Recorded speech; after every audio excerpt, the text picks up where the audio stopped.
So నేను direct selling start చేయడానికి ముందు దాదాపుగా 6 నెలలు ఈ ఆపర్చునిటీ నా దగ్గరకు వచ్చిన ప్రతిసారి ఇలాంటి బిజినెస్ నాకు వద్దు, ఇది కరెక్ట్ కాదు, నేను చెయ్యను, నేను చేయలేను, నాతో వర్కౌట్ అవ్వదు, నా టీం ఒప్పుకోరు, నా రిలేటివ్స్ అందరూ ఇలాంటి బిజినెస్ చేయరు, అందరికి దూరం అవుతాను, ఇలాంటి చాలా రీజన్ చెప్తే అవాయిడ్ చేస్తూ వచ్చాను.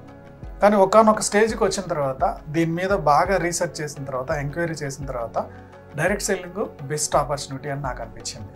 ఓకే, దీంట్లో లోతుపాతులన్నీ అబ్జర్వ్ చేసి నేను ఎలా చేస్తే ఈ బిజినెస్లో సక్సెస్ అవ్వచ్చు, దీనివల్ల నా డ్రీమ్స్ ఎలా ఫుల్ఫిల్ అవుతాయి అనేది నేను ఒక క్లారిటీకి వచ్చిన తర్వాత ఓ ఫైన్ డే నేను ఈ బిజినెస్ స్టార్ట్ చేశాను. డైరెక్ట్ సెల్లింగ్లో ఫాస్ట్గా సక్సెస్ అవ్వాలంటే ఈ ఫార్ములా, ఈ టెక్నిక్ మీకు చాలా చాలా ఉపయోగపడుతుంది. ఓకే, సో ఆ టెక్నిక్ ఏంటనేది ఇప్పుడు మనం చూడబోతున్నాం.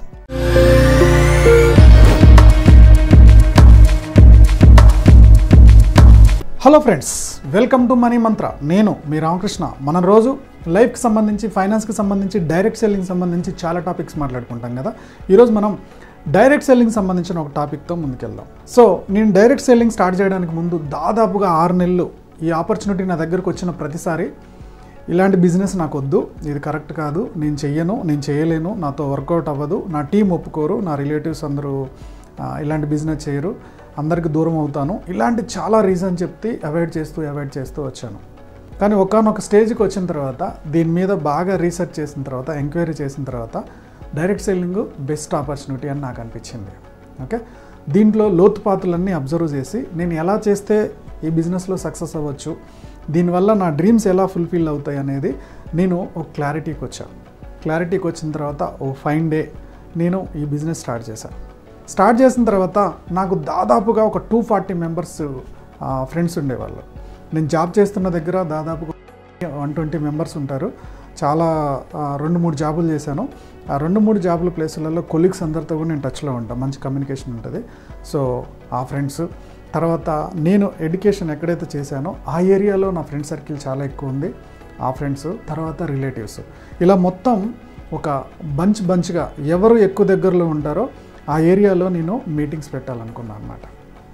అందుకని సో ఫస్ట్ నా కొలీగ్స్ ఉండే దగ్గరలో ఉండే ఏరియాలో ఒక ఫ్రెండ్ వాళ్ళ ఇంట్లో పైన టెర్రస్లో ఒక 40 మెంబర్స్ దాకా కూర్చొనేంత గ్యాదరింగ్ ఉందన్నమాట. సో అక్కడ నేను ఫస్ట్ మీటింగ్ పెట్టాలనుకున్నాను.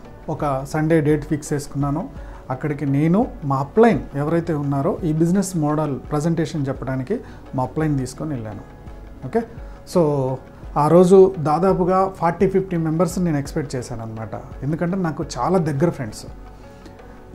తీరా ఆడికి పోతే టైం అయిపోతుంది, కానీ మా ఫ్రెండ్ ఎవరైతే ఉన్నాడో అతను నేను తప్పితే, మా అప్లైన్ తప్పితే ఎవరు ఆ మీటింగ్కి అయితే రాలా.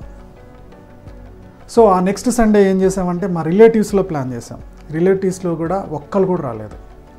నేను పలానా బిజినెస్ స్టార్ట్ చేశాను, సో దీనికి పలానా రండి అని చెప్పాను. తర్వాత నా క్లాస్మేట్స్ ఎవరైతే ఉన్నారో వాళ్ళు కూడా రాలా. ఓవరాల్గా దాదాపుగా 130 మంది నేను ఇన్వైట్ చేసిన వాళ్ళు, 130 మంది. సో లాస్ట్ మీటింగ్ అయిపోయి వెళ్ళిపోయేటప్పుడు మా అప్లైన్ నాతో ఒక మాట అన్నాడు. ఏమన్నాడంటే, చాలా బాగా ట్రై చేసావు, ఓకే, ఇది కీప్ ఇట్ అప్, దీన్ని ఇలానే కంటిన్యూ చేసుకుంటూ వెళ్ళిపో. వాళ్ళు వచ్చారా రాలేదా అనే తర్వాత విషయం, చాలా బాగా ట్రై చేసావు, నువ్వు ఇంతే కంటిన్యూ చేయని చెప్పి వెళ్ళిపోయాను. ఓకే ఫ్రెండ్స్, సో తర్వాత ఇంటికి వచ్చిన తర్వాత నేను మా వైఫ్ ఒకటే ఆలోచించాం, ఈ బిజినెస్ మనకు సెట్ అవుద్దా, మనం చేయాలా లేకపోతే క్విట్ అయిపోవాలా అని. క్విట్ అవ్వడం అనేది చాలా ఈజీ. డైరెక్ట్ సెల్లింగ్ బిజినెస్లో రావడం ఎంత ఈజీయో క్విట్ అవ్వడం కూడా అంత ఈజీ. ఎందుకంటే రావడానికి పెద్ద పెట్టుబడి ఉండదు, వెళ్ళిపోవడానికి కూడా పెద్ద పెట్టుబడి ఉండదు. ఎందుకంటే ఇది ఒక మన ఓన్ బిజినెస్. ఇది డైరెక్ట్ సెల్లింగ్ అనేది మన ఓన్ బిజినెస్. దీనికి ఎవరో బాస్ ఉండడు. ఓకే, ఆ బాస్ ఉండేసి నువ్వు పలానా టైంకి రావాలి, పలానా పని చేయాలని చెప్పేటోడు ఉండడు. మీకు మీరే బాస్. సో మీకు మీరే బాస్ అవుతున్నప్పుడు ఈ ఓన్ బిజినెస్లో వెళ్ళిపోవడం కూడా మనమే డెసిషన్ తీసుకుంటాం కదా. రావడం మనమే డెసిషన్ తీసుకుంటాం, వెళ్ళిపోవడం మనమే డెసిషన్ తీసుకుంటాం. సో ఒక రోజంతా ఆలోచించాం బిజినెస్ చేద్దామా వద్దా అని. తర్వాత బాగా ఆలోచించాక ఒక నిర్ణయానికి వచ్చాం. ఈ బిజినెస్ వల్ల మనకి ఏమేమి బెనిఫిట్స్ రాబోతున్నాయో నాకు క్లారిటీ ఉంది, మా ఇద్దరికి క్లారిటీ ఉంది. ఓకే, సో నా డ్రీమ్స్ అన్నీ ఇప్పుడు నేను చేస్తున్న జాబ్ వల్ల ఎంతవరకు వర్కౌట్ అవుతుందంటే, ఆల్రెడీ నేను ఆ ఫీల్డ్లో 15 ఇయర్స్ చేశాను. ఇంకొక 15 ఇయర్స్లో నా లైఫ్ ఎక్కడ ఉండబోతుందో నా కళ్ళ ముందు కనపడుతుంది. ఇంకో కొత్త ప్రయత్నం చేయాలి.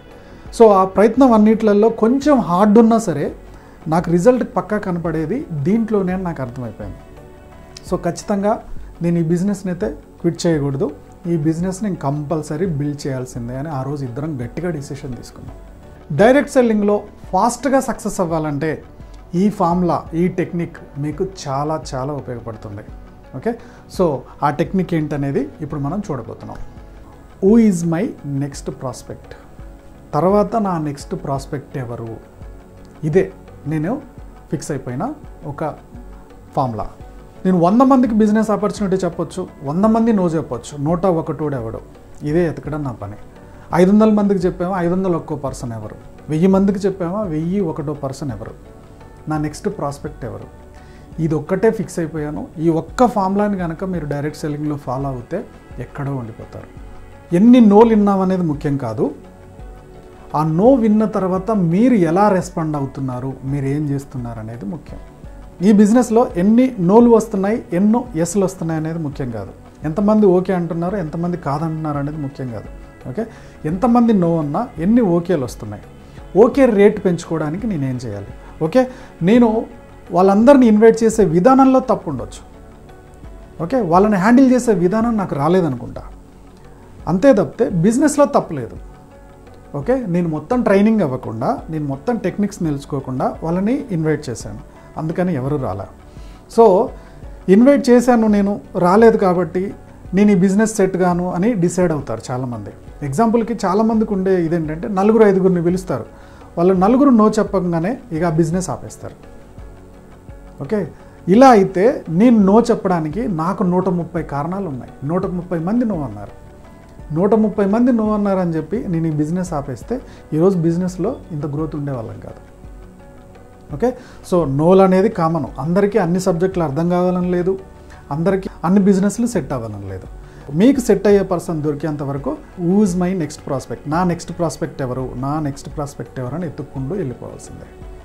ఓకే, సో ఎన్ని నోలు విన్నారో వాటితో పోల్చుకుంటే ఎస్సులు కౌంట్ పెరిగేంత వరకు మీరు కంటిన్యూగా ప్రాస్పెక్ట్ని ఎత్తుక్కుంటూ పోవాల్సిందే.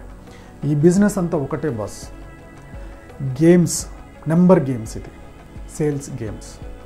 నెంబర్స్ పెరుగుతున్న కొద్దీ సేల్స్ పెరుగుతాయి, సేల్స్ పెరుగుతున్న కొద్దీ బిజినెస్ డెవలప్ అవుతుంది. ఓకే, సో మనం ఎంత ప్రాస్పెక్ట్తో మాట్లాడుతున్నాం, ఎంత ప్రాస్పెక్ట్తో మాట్లాడుతుంటే అవి పాజిటివ్గా కన్వర్ట్ అవుతున్నాయి, అవి సేల్స్ జరుగుతున్నాయి, ఆ సేల్స్ ఎంత కంటిన్యూ అవుతుందనే దాని మీదనే మీ బిజినెస్ నిలబడి ఉంటుంది. ఫైనాన్స్కి సంబంధించి ఎలాంటి ఇన్ఫర్మేషన్ తెలుసుకోవాలనుకున్నా, డైరెక్ట్ సెల్లింగ్ బిజినెస్ గురించి ఎలాంటి ఇన్ఫర్మేషన్ తెలుసుకోవాలనుకున్నా డిస్క్రిప్షన్లో మా వాట్సాప్ గ్రూప్ లింక్ ఇస్తున్నాను, అందులో లాగిన్ అయిపోయి మీకు కావాల్సిన ఇన్ఫర్మేషన్ మాకు వాట్సాప్ చేయొచ్చు. సో నెక్స్ట్ నేను చాలా ట్రైనింగ్స్లో నా టీం అందరికి కూడా చెప్తుంది ఏంటంటే, నేను చేసిన పని కూడా ఏంటంటే ట్రాన్స్ఫార్మ్ అవ్వాలి. మనం ట్రాన్స్ఫార్మ్ అవ్వంటే మీరు ఇంటింటికి తిరిగి మీరు బిజినెస్ ఆపర్చునిటీ చెప్పి ఓకే వాళ్ళ దగ్గరికి మీరు వెళ్ళడం కాదు, వాళ్ళంతటా వాళ్ళు మీ దగ్గరికి వచ్చి నాకు ఈ ఆపర్చునిటీ ఏందో చెప్పు అనే ట్రాన్స్ఫర్మేషన్ జరగాలి. ఆ ట్రాన్స్ఫర్మేషన్ జరగకపోతే ఈ బిజినెస్లో నుంచి తొందరగా ఎలా క్విట్ అవ్వాలా అని ఆలోచిస్తూ ఉంటారు మైండ్. ఓకే, ఆ ట్రాన్స్ఫర్మేషన్ ఎలా జరుగుతుంది? సో ఫస్ట్ మీ మైండ్ సెట్ మారాలి, మీకు నాలెడ్జ్ పెరగాలి, at the same time social మీడియాని మీరు వాడుకోవాలి. ఆ సోషల్ మీడియా ద్వారా వాళ్ళంతటా వాళ్ళు మిమ్మల్ని అడిగే ఒక సిచ్యువేషన్ క్రియేట్ చేసుకోవాలి, ఈ ట్రాన్స్ఫర్మేషన్ జరగాలి. సో ఫ్రెండ్స్, ఈ బిజినెస్లో సక్సెస్ అవ్వడానికి నేను ఎంచుకున్న ఏకైక మార్గం నా నెక్స్ట్ ప్రాస్పెక్ట్ ఎవరు అని. సో కొత్త ప్రాస్పెక్ట్ని చూసుకుంటూ వెళ్తున్నాను, కొత్త టీంని డెవలప్ చేసుకుంటూ వెళ్తున్నాను, కొత్త జాయినింగ్స్ కొత్త టీము ఎవ్రీ మంత్ నేను ఆ ప్రాసెస్ కంటిన్యూ చేసుకుంటూ వెళ్ళాను. ఇలా దాదాపుగా నేను మా మిస్సెస్ కలిసి ఒక సంవత్సరంలో దాదాపుగా 150 టీంని క్రియేట్ చేసుకోగలిగాం. ఈ 150 టీం ద్వారా సేల్స్ పెరిగాయి, సేల్స్ పెరగడం ద్వారా ఈ బిజినెస్లో సక్సెస్ బాట చూడగలిగాం. ఓకే, చాలామంది డైరెక్ట్ సెల్లర్ చేసేది ఒకటే, 4-5 చెప్తారు ఆగిపోతారు. ఒకవేళ ఒక 20 మందికో 30 మందికో ట్రై చేశారు, అందులో కొన్ని జాయినింగ్స్ వచ్చాయి. జాయినింగ్స్ వచ్చిన తర్వాత మీరు చేయాల్సిన మొట్టమొదటి పని ఏంటంటే వాళ్ళని సిస్టంలో కూర్చోబెట్టడం. చాలామంది ఏం చేస్తారంటే జాయినింగ్ అయిపోతే నా టీంలో ఓకే సెట్ అయిపోయింది అనుకుంటారు. జాయిన్ అయినంత మాత్రాన పండగ అయినట్టు కాదు, జాయిన్ అయినంత మాత్రాన నీ టీంలో కొత్త వాళ్ళు జాయిన్ వచ్చినంత మాత్రాన సక్సెస్ అయినట్టు కాదు. ఆ వచ్చిన వాళ్ళు సిస్టంలో కూర్చున్నప్పుడే, ఆ వచ్చిన వాళ్ళు సిస్టమ్ ఫాలో అవుతున్నప్పుడే సక్సెస్ రేట్ చూడగలుగుతాం. సిస్టమ్ అంటే ఏంటి? మీరు పెడుతున్న మీటింగ్స్కి, మీరు పెడుతున్న ఫంక్షన్స్కి వాళ్ళు కంపల్సరీ అటెండ్ అవ్వడం. వాళ్ళు కంపల్సరీ బిజినెస్కి సంబంధించిన నాలెడ్జ్ తెలుసుకోవడం, బుక్స్ చదవడం, వాళ్ళు కంపల్సరీ ఈ బిజినెస్లో సక్సెస్ ఫార్ములాస్ని వీడియోస్ వినడం, సక్సెస్ అయిన డైమండ్ సిరీస్ చూడడం. ఈ సిస్టాన్ని అయితే ఎవరైతే కంటిన్యూ అవుతారో వాళ్ళు కంటిన్యూగా రెగ్యులర్గా ఈ బిజినెస్లో ఉండగలుగుతారు. సిస్టమ్ నుంచి బయటికి వెళ్ళిపోయే లీడరు మీ దగ్గర జాయిన్ అయినా ఉపయోగం ఉండదు. నెమ్మదిగా సిస్టంలో వాళ్ళని ఇన్వాల్వ్ చేయాలి. ఎప్పుడైతే సిస్టంలో ఇన్వాల్వ్ చేస్తామో వచ్చిన టీం అంతా పనిచేయడం స్టార్ట్ అవుతుంది. ఎప్పుడైతే పని జరుగుతుందో మీకు బిజినెస్ జరుగుతుంది. నాకు చాలామంది వచ్చి చెప్తూ ఉంటారు, సార్ నా టీం ఇంతమంది జాయిన్ అయ్యారు కానీ నాకు సేల్స్ జరగట్లేదు, మనీ రావట్లేదు, నా టీం అంత ఉంది, నా టీం ఇంత ఉంది, సేల్స్ జరగట్లేదు, నా టీం ఏం పని చేయట్లేదు అని చెప్తూ ఉంటారు. మీరు మీ అప్లైన్ని నాకు కలిపియండి, మీ అప్లైన్ కూడా మీ గురించి ఇదే చెప్తాడు. నా టీంలో ఈ పర్సన్ ఏం పని చేయట్లేదు, నాకేం రావట్లేదు అని. ఓకే, టీంలో మీ టీం మూమెంటం ఉండాలంటే ఫస్ట్ మీరు పని చేయాలి. నా నెక్స్ట్ ప్రాస్పెక్ట్ ఎవరు, ఆ వచ్చిన ప్రాస్పెక్ట్ని నేను సిస్టంలో కూర్చోబెట్టానా, వాళ్ళకి పని నేర్పిస్తూ సపోర్ట్ ఇచ్చానా, ఆటోమేటిక్గా ఆ టీం ఇంకో టీంని డెవలప్ చేస్తూ ఉంటుంది. సో ఈరోజు మన వీడియోలో మీరు తెలుసుకోవాల్సిన ఏకైక ఫార్ములా ఏంటి? Who is my next prospect, నా నెక్స్ట్ ప్రాస్పెక్ట్ ఎవరు? ఈ ఒక్క ఫార్ములాని కంటిన్యూగా 1 year ఎవ్రీ మంత్ తగ్గకుండా పని చేసుకుంటూ వెళ్ళిపోండి. 1 yearలో మీ టీం నిలబడడం కానీ ఆ టీం గ్రోత్ కానీ ఖచ్చితంగా చూస్తారు. ఈ ఫార్ములా ఫాలో అవ్వలేదా, నెలలు సంవత్సరాలు ఈ బిజినెస్లో సక్సెస్ అవ్వట్లేదని అక్కడే వెయిట్ చేసుకుంటూ కూర్చుంటారు. ఓకే ఫ్రెండ్స్, ఈ టాపిక్ మీకు నచ్చింది అనుకుంటున్నాను. నచ్చినట్టయితే లైక్ చేయండి, కామెంట్ చేయండి, షేర్ చేయండి. Go self made.